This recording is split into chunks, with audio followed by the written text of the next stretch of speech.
అధికారంలో ఉన్న చంద్రబాబు కంటే బీజేపీతో పొత్తులో ఉండి కేంద్రంలో మోడీ ప్రభుత్వం నడవడానికి కీలకమైన మద్దతు ఇస్తున్న చంద్రబాబు కంటే జగనే మోస్ట్ పవర్ఫుల్లా? ఈ మాట నేనంటున్నది కాదు. తెలుసు కదా మీకు జగన్మోహన్ రెడ్డి ఎంత ఇన్ఫ్లుయెన్షియల్, ఈ రోజుకి అతనే ఇన్ఫ్లుయెన్షియల్. చూశారు కదా రఘురామకృష్ణరాజు ఏమన్నారు. కేంద్రాన్ని సిబిఐ వైఖరినే కాదు బీహార్ లాంటి ప్రభుత్వ విధానాలను కూడా జగన్ ఇన్ఫ్లుయెన్స్ చేస్తున్నారు.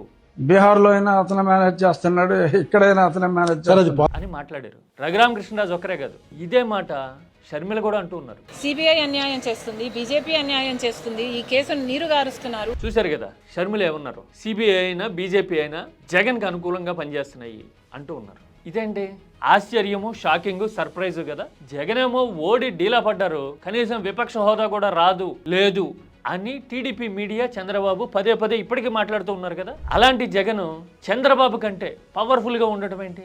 ఈ మాటలను ఎలా అర్థం చేసుకోవాలి? అంటే అధికారంలో ఉన్న టీడీపీ మద్దతు మీద నడుస్తూ ఉన్నా కానీ బీజేపీ జగన్కి ప్రయారిటీ ఇస్తుందా? ఒకవేళ ఇస్తోంది అంటే దానికి అర్థం ఏంటి?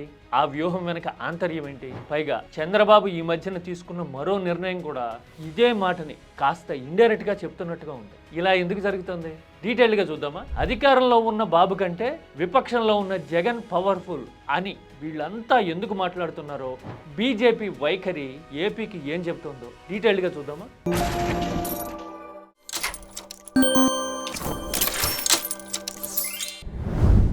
అఖండమైన మెజారిటీ 175 సీట్లలో 164. కేంద్రంలో కూడా మన దన్నుతోనే ప్రభుత్వం నడుస్తూ ఉంది. టీడీపీ లేకపోతే కేంద్రంలో ఎన్డీఏ కూటమి లేదు కదా, అవునా కదా? ఎక్కువ సీట్లున్న ప్రాంతీయ పార్టీగా బీజేపీని కేంద్రంలో నిలబెడుతున్నది టీడీపీని ఇప్పుడు నెంబర్ల వైజ్గా చూస్తే. ఇలాంటప్పుడు చంద్రబాబు రాజకీయం కేంద్రంలో అయినా రాష్ట్రంలో అయినా ఎంత పవర్ఫుల్గా నడుస్తూ ఉండాలి? చంద్రబాబు విధానం ఎంత ఇన్ఫ్లుయెన్షియల్గా కనబడుతూ ఉండాలి? అంతే కదా. అధికారంలో ఉన్నప్పుడు ఆ ప్రభ అలా వెలగాలి కదా. ఇంకో పక్కన చూడబోతే చంద్రబాబు ప్రత్యర్థి జగన్ ఓడి డీలా పడ్డమే కాదు, విపక్ష హోదా కావాల్సిన 18 సీట్లు కూడా వైసీపీకి రాలా అని నిరంతరం టీడీపీ ఎత్తిపడుస్తూ ఉంది కదా. మరి అలాంటప్పుడు జగన్ రాజకీయంగా ఇంపాక్ట్ లేకుండా, ఇన్ఫ్లుయెన్స్ లేకుండా బలహీనపడి ఉండాలి కదా. మరి దీనికి క్వైట్ ఆపోజిట్లో జగనే పవర్ఫుల్గా ఉన్నారని, జగన్కి అనుకూలమైన విధానాలని బీజేపీ అనుసరిస్తూ ఉందని పదే పదే ఎందుకు మాట్లాడుతున్నారు ఏపీ లీడర్లు?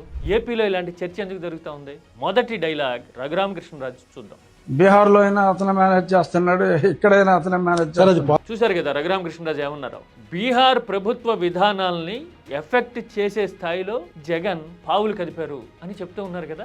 విషయం ఏంటో తెలుసు కదా. 2024కి ముందు అప్పట్లో వైసీపీ ఎంపీగా ఉన్న రఘురామకృష్ణరాజు విషయంలో నాటి ప్రభుత్వం జగన్ హయాంలో అనుసరించిన వైఖరి గురించి, విధానం గురించి పదే పదే ఆరోపణలు చేయడము, నాటి పరిణామాల్ని తిరగదోడుతూ విచారణలకి ఆదేశించేలాగా చంద్రబాబు ప్రభుత్వం మీద రఘురామకృష్ణరాజు ఒత్తిడి చేయడం అనే విషయం మనకు తెలిసిందే కదా. ఆ కేసులో భాగంగా ఐపీఎస్ అధికారి సునీల్ని పట్టి తెచ్చేందుకు బీహార్ వెళ్తే ఏపీ బృందం అక్కడ ప్రభుత్వం కోర్టులు అడ్డుకట్ట వేయటమే కాదు, ప్రభుత్వం అయితే ఏకంగా బీహార్లో పనిచేస్తున్న ఉన్నతాధికారులను టచ్ చేయడానికి లేదు అంటూ ప్రత్యేకంగా ఆదేశాలు కూడా ఇచ్చింది. విధానపరంగా నిర్ణయం తీసేసుకుందనమాట.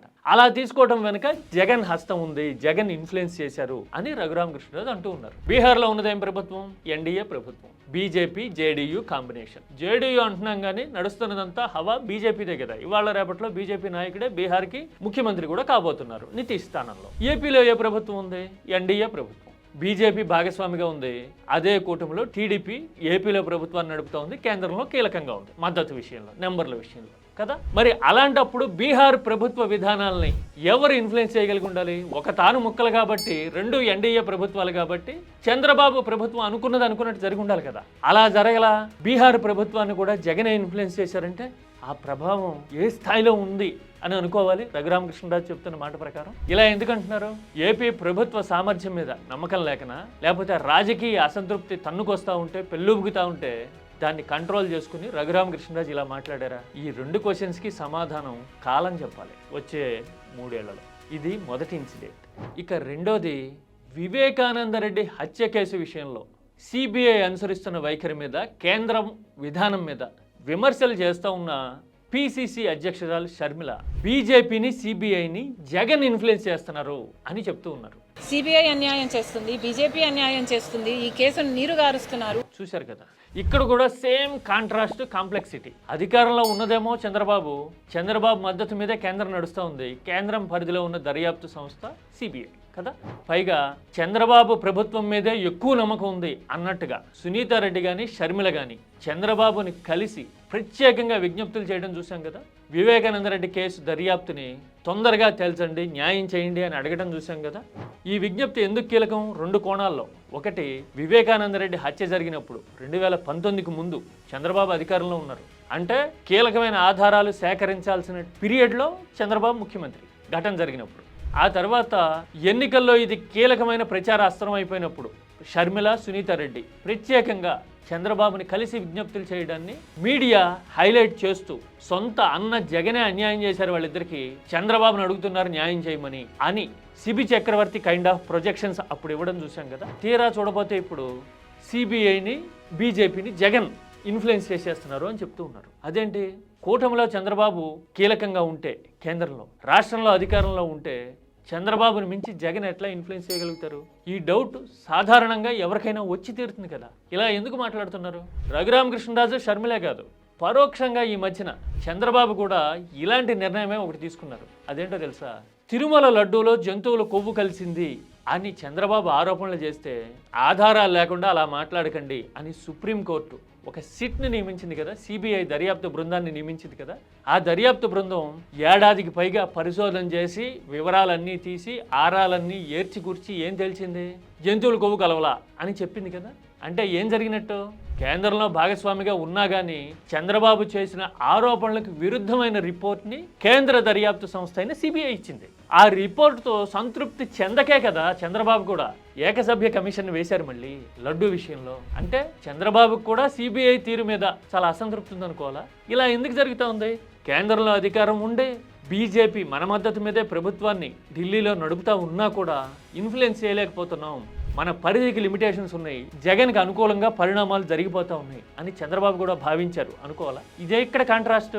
అధికారము, పలుకుబడి, కూటములు నడుపుతున్న సామర్థ్యమేమో ఒక పక్కనుందా, కానీ పరిణామాలను శాసిస్తున్నారు అసలు మోస్ట్ ఇన్ఫ్లుయెన్షియల్ బీజేపీ కూడా జగన్ వైపే చూస్తూ ఉంది, జగన్ కోసం పనిచేస్తూ ఉంది అని సొంత పార్టీ నాయకులు అనుబంధంగానో మరో రకంగానో మనకి సానుకూలంగా రాజకీయంగా నడుస్తున్న షర్మిల లాంటి వాళ్ళు కూడా మాట్లాడే పరిస్థితి ఎందుకు వచ్చింది?